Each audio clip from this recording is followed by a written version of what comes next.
Be like the sun. Just for a minute, imagine there are no sexual connotations in my following question. How can you get someone's clothes off with their own free will, with no threat, malice, objectivity, dupe, or force? Be like the sun. This morning I was on my non-negotiable run. This ritual is where my learning starts. I pop on the headphones, sync them with Bluetooth, and my first world privileges become connected in a frictionless way, and I can listen to my choice of podcast episodes or get a book read to me by the author on Audible.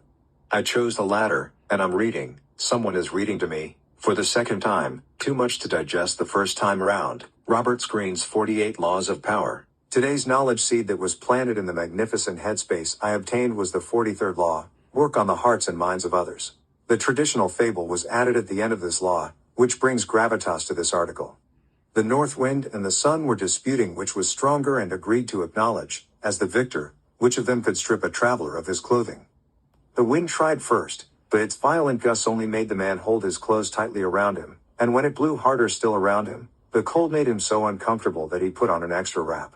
Eventually, the wind got tired of it and handed him over to the sun. The sun shone first with moderate warmth, making the man take off his topcoat. Then it blazed fiercely, till unable to stand the heat, he stripped and went to bath in a nearby river. Persuasion is more effective than force. The curious part of me asked questions. Surely, this is a sign of deceived power and undoubtedly a leading proposition. But then I argued everyone has a choice, and if I were a gambling man, I'd bet that man felt his whole inhibitions and anxieties melt away as his body was free and liberated. My interpretation, this is an operating system for navigating your way through this thing called life. Be kind, be warm. If you have the experience, wisdom, faith, and confidence to deliver your value to the world, let it shine very bright.